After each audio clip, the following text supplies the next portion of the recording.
Welcome to Self-Care from the Inside Out for Moms. I'm your host, Carrie McFarland, a certified life coach and founder of Moms Love Coaching. I help moms put themselves first to stop burnout. If you're a mom who is exhausted from carrying the load of getting it all done, then you are officially invited to join the conversation every week.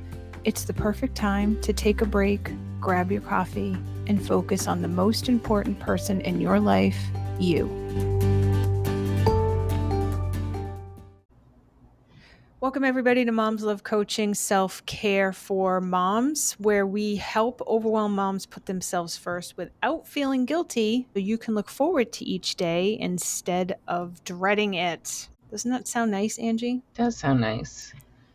Looking forward to each day instead of dreading it. I've had so many Yes. days like that where I just wake up and I'm like, dreading the day. Yeah, like what's on the list of all the things that I'm not going to get to, or I'm not going to do well, or somebody's waiting on, or yeah, not going to do well. That's a big one. I'm Yeah. not going to do it well. I'm going to mess it up. I can't do it. I can't do it as well as that mom can. I don't know what I'm doing and I'm doing it all wrong, right?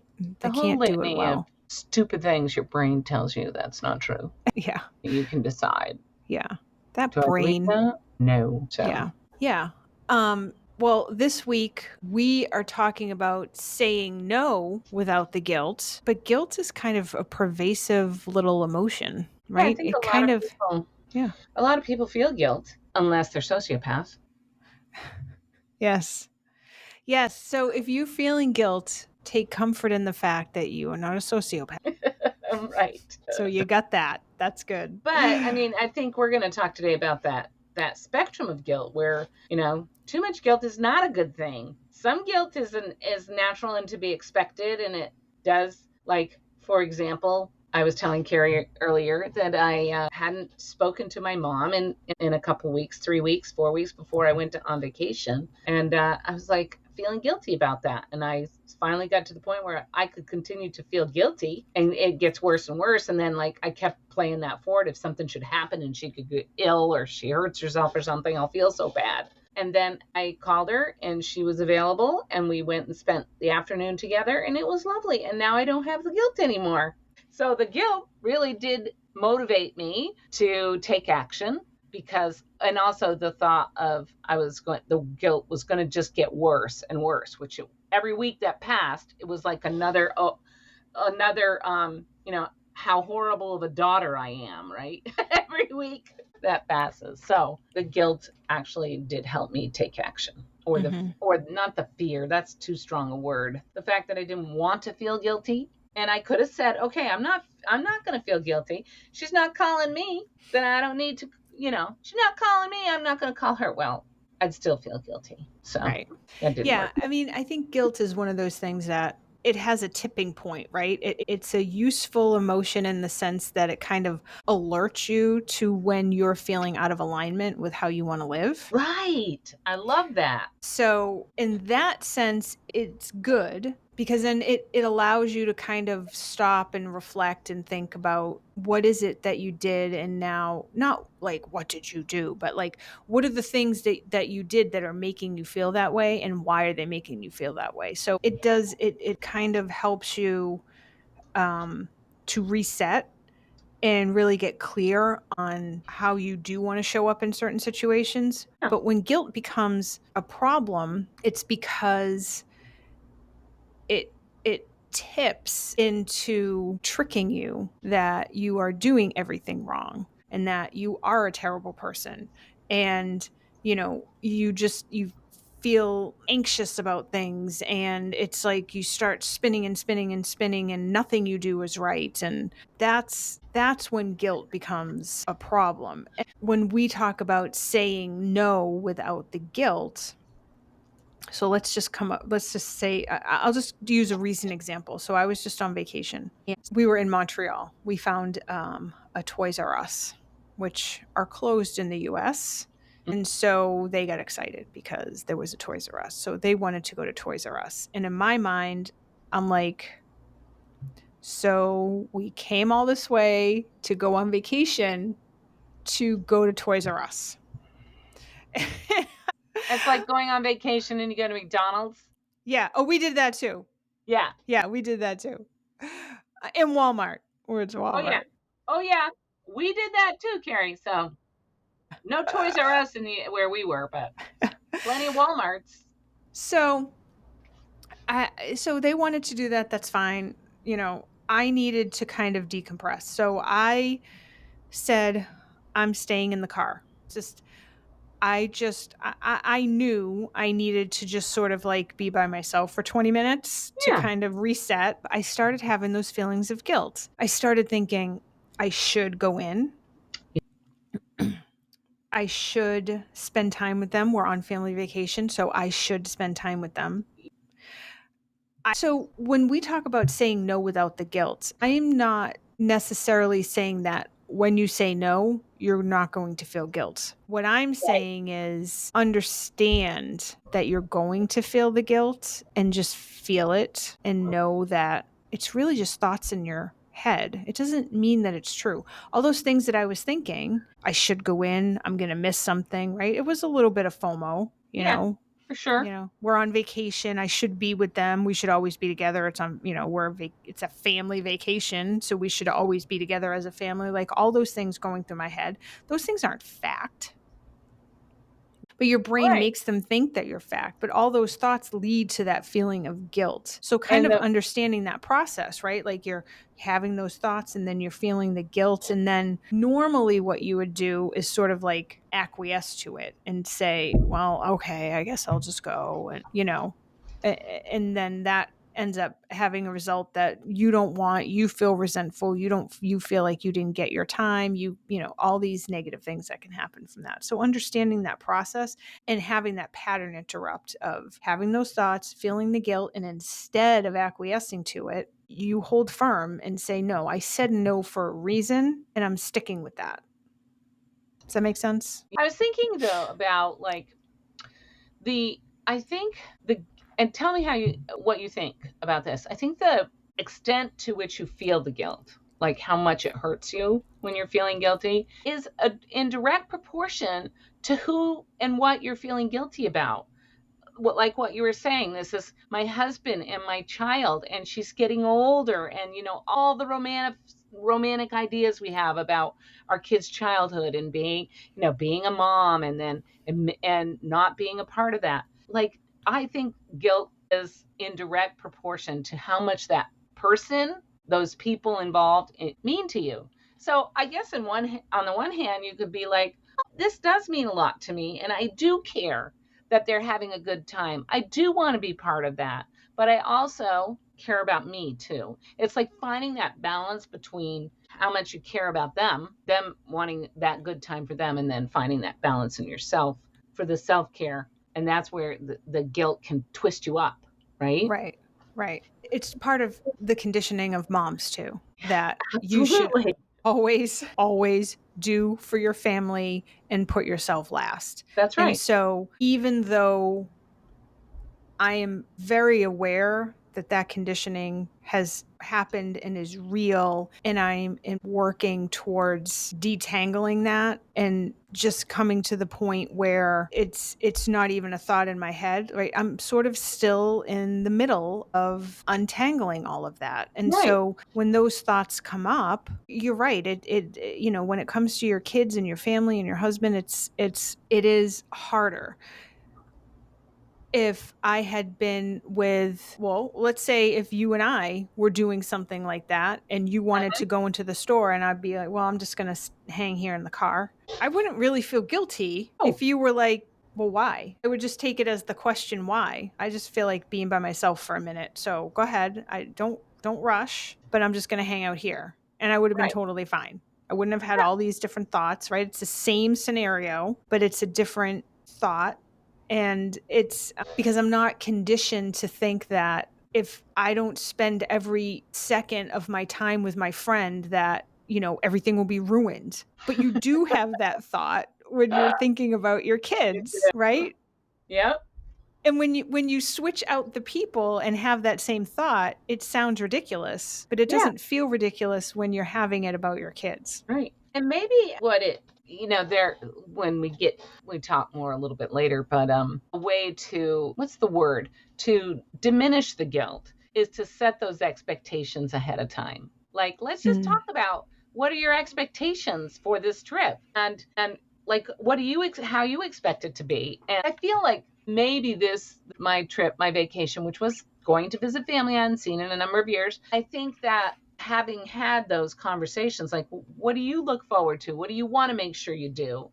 Um, help me to be less prone to the guilt. Like that. Look, that's a little tip. Like, talk about your expectations ahead of time. I do expect that we will be attached at the hip and we will do everything together, even go to the bathroom. yeah, because it's family Okay. vacation. It's family vacation time. I have I have a picture in my head of like everybody in a big circle and just like walking together, like one big group all the time, you know. um, the other side of that too is I know what some people I'm thinking this, so I'm assuming that some people are thinking this too as they're listening to this.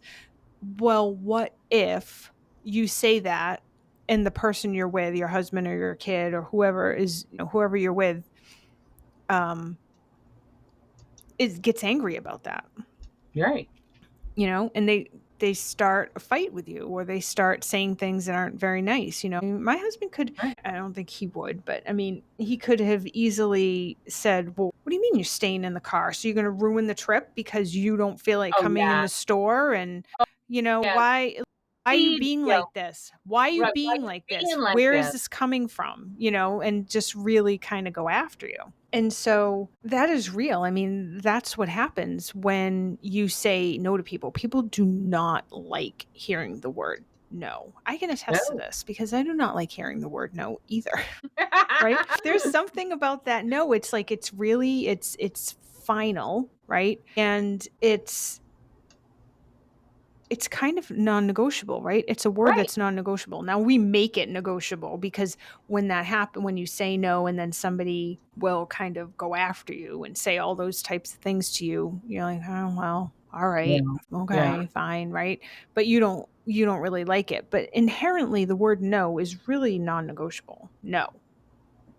There's really no other way to go, right? I mean, just talk Right. to any toddler. It is non-negotiable. Right. The word no. So, I just want to address that a little bit because I think that is why it's important. And this is what we keep talking about and sort of the theme of all of the coaching and, that we do and the podcasts that we do is that you taking care of yourself is an intrinsic event and it's not something that other people, or this is the goal anyway. It's not Mhm. something that other people can shake loose. It's just that you just have this solid belief that you are worth, saying no sometimes. You are worth doing what you need to do to take care of yourself. And it's not even necessarily a conscious thought, it's just something you do, like breathing. You don't think about breathing, you just breathe because that's Mhm. what you do as part of being a human.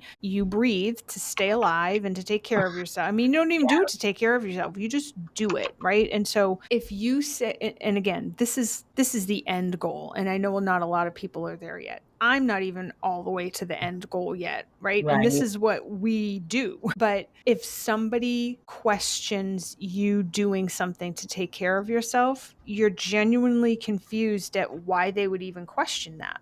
Why would you even question that? Of course I'm going to do that. It's sort of like Right. gravity. You let go of something, it falls to the ground. You just know that's going to happen. It's Mhm. just going to happen, Mhm. right? So you taking care of yourself, it's just going to happen. There is no other way. If I let go of this, item, it's going to fall. Right.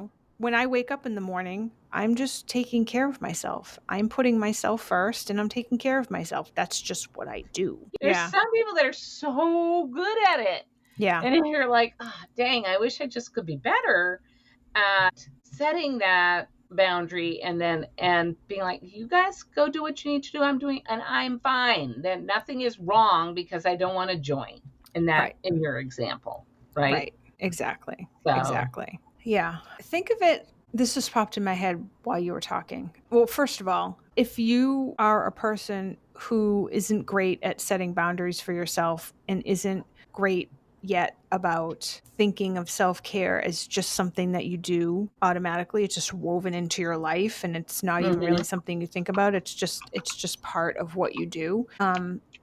It's fine. If that's what you want to get to, then you can take the small steps to be able to get there. Now, what happens is you have been a certain way your whole life, and now you're trying to change what you do, and the people around you are going to have a reaction to that. They're, they're going to have a fit, They're is going to what they're have a going to fit. have. They're going to have a fit. We'll call it a reaction. Idea of having a fit, and it's fun to say. But yeah, they are for sure going to have a tantrum if you start changing the way that you're doing things because it affects them. Right. So if you have always done a certain thing and put other people first, and now you're going to start putting yourself first, people are going to have a little tantrum about that. And so it's about, first of all, knowing that that's going to happen and being prepared for it, knowing what, like having something in your head, like knowing what you will do and say when people um, start challenging you that you're Right. doing something different. Right. But what I had thought about when you were talking, like, those people who's just set their boundaries and that they're unwavering, so you're not even going to try, right? Which is because they have done the work to set those boundaries and basically teach people around them how they want to be treated is basically what they're doing. Hmm. And think back in school, the teachers who you knew you could get away with stuff, and the teachers you knew you could Oh, yeah. not, You right? do. Right. It's the same thing. When you can skirt around, teachers' rules and they're not as strict or they don't pay attention as much. And right. I mean, we've all had teachers like that. And then the other teachers that you're like, you even look sideways and they'll be right on you. Right. Right. Right. So you act very differently in those two situations. Hmm. And so that's just what I thought of. So that is a good example of having loose boundaries or no boundaries and having boundaries. The boundaries that you start to build up will teach people how to act around you. And then as you do that more and more and more, it will get easier for you. It will get easier to create and hold those boundaries because the people aren't going to be pushing. I mean, if you think of boundaries as a literal boundary, a literal physical wall, right? Right. That Right. was never there before, and people come up to that boundary that was never there before. What are they going to Right. do? They're going to push it. They're going to Right. try to look over it. They're going to try to climb it. They're going to try to go around it because it was never there before. What is this thing doing here? Well, I could always just walk through. Like, why is this here? And they're going to get angry about it, and they're going to push it. But after a week or so of going back to the same boundary, they're going to realize it's not going anywhere. And they're going to stop pushing it. And it's going to be easier for the boundary to just remain. So even if you can think about it, impact on other people, flip that because it's going to be a similar experience that you have with yourself, right? You're going Mm-hmm. to be like, and maybe you're annoyed that you have to set this boundary. So then in your interaction with the people, you come across more annoyed and frustrated than you desire to be, than you want to be, which then, just compounds the situation. Mm-hmm. Feeling like you have to justify what you're trying to do. Yeah. And that the Why you're doing it. justification goes back to the feeling guilty because you're feeling guilty. And so now you need to have a reason to be doing what you're doing, which is where the justification Right. comes in. Right. I shouldn't be feeling guilty. And Yeah. then, or they shouldn't be asking me. I've already asked and answered. Yeah. There's that whole thing that goes along with it. Right, right. But yeah, just going back to the guilt is just that it's pervasive little emotion. It's kind of like water. It just seeps into everything that you do and you're constantly reacting to it even if you're not realizing it. It Right. affects how you react to somebody. It affects what you say. It affects what you do, right? Maybe you're avoiding stuff. Like if you feel guilty, I mean, think about like if you feel guilty, you're just a lot of the times you'll just avoid it. I mean, I would do this with my oldest daughter when she was, let's say, in the throes of teenagerism. I know that's not a word, but Teenagerism. teenagerism, right? I think we should make it a word. She would act in a certain way, and I would have thoughts about that, and I Uh-huh. would react in a certain way back to her. Right. And it wasn't very nice. It wasn't a very nice way. And in the moment, I had no guilt. Let's just be clear. But afterwards, I would feel a lot of guilt for Right. yelling. And I mean, I don't think I No. said anything too terrible, but it was just the way, it was the whole thing, right? Just the yelling and that kind of Yeah. stuff. I heard something last week where somebody was saying, it's, as a parent, you're going to mess up. And Yeah, that the mess ups can be very quickly moved on from when you circle back and you admit you messed up and you apologize. right. Like that's might be the hardest thing, might be a hard thing to do. Yeah. I did not do that right away. I I didn't do avoided. it all the time. I still have a hard time like apologizing to adult children. Oh my gosh, that's Yeah. hard. Apologizing in general, right? I mean, that's a hard Yeah, thing. We should have a podcast on that because we I think should. I think that's a thing for a lot of people because apologizing, I don't know, it just has so many things layered in it that make it difficult for people. But I mean, I would just avoid her because I knew enough to know that if I tried to interact with her, that she would say something and I would blow up. And so Right, my first solution was to just avoid her. I right, tried to not, talk with her because I just knew that she would say something and I would blow up. Of course, that was probably not the best approach. But I mean that's what guilt does. You avoid things. And then like you right, said, the fastest way to get through that is to acknowledge it and have a conversation. So if you're doing the opposite, then it makes the guilt last even longer. right. And so that's what was happening for me. The guilt lasted longer. I would spin and spin and spin. I would have all these thoughts that I was a terrible person. I was a terrible mother. I was a terrible this and this. I would compare myself to other people. This person seems to have it all together. Why can't I have it together? And then that would just perpetuate the whole thing. It was just this whole tornado of guilt and shame and all of Baloney, that. baloney.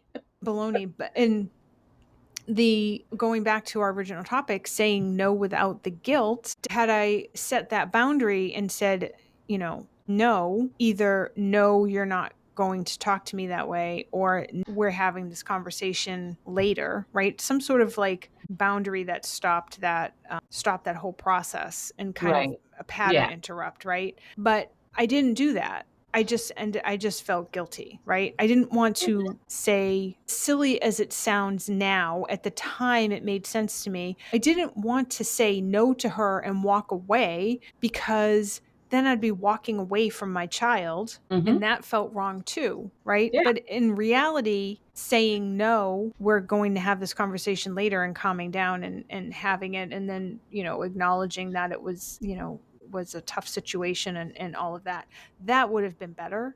That would Yep. have helped us get through it better.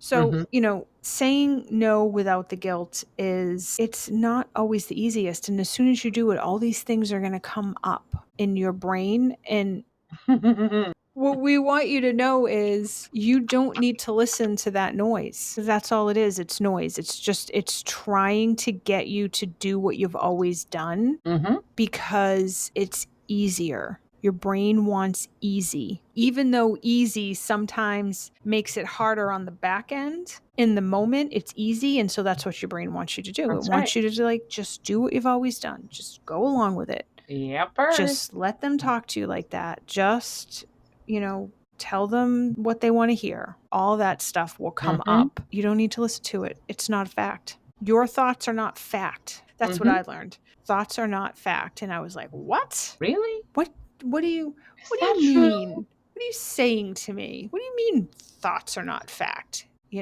This person is this way. What you're telling me that's not a fact? Everybody Right. thinks that's true. Everybody says about that person. Nope, it's a thought. So most things you think are actually thoughts and not fact, except for math. Math is usually factual Yeah. Unless you make a mistake. unless you make a mistake. Okay, that's true. That's true. All right. What else do we want to say about this topic, Angie? Let's see what else. Finding the difference between it being a useful emotional emotion and a not so useful emotion. We have a favorite saying for those kinds of emotions. When you're indulging in guilt, when it's not helping you move forward, it's keeping you stuck, then it is no longer useful. And what do you do when you notice that? Like, I have a friend who says, I'm sorry for nothing that she has done. It's like, I think it's a habit now, but Yes. it stems, and I think there's a core sense of guilt, like a core sense. I mean, it probably goes much deeper than that, like worth and all that stuff. But I'm like, if you notice it's impacting your day to day and you're not able to have the relationships you want and you're not able to get past things the way you want, ask somebody for help. Mm-hmm. Talk about it. Get a coach. Coaches can really help you with guilt. So, and then that, just being honest and upfront with yourself first, so that then you can be open with other people. Like, this is why I'm reacting this way. And, Yeah. It'll show up, and I'm looking, it'll show up in physical symptoms also if it's not addressed. That is true. Guilt can fester. Yes. And I have learned that the hard way over the years. And it does, that's kind of a big topic now about how your feelings stay in your body and create all these symptoms and can create illness Yeah. and things like that. And I'm here to tell you that is no joke, people. That Right. happens. That Mm-hmm. happens. And it has to do with hormones and cortisol and physically tensing yourself up. And it's real. It's Mm-hmm. real. So talking about it, I mean, just think about when you have something on your mind, right? And you finally talk about it.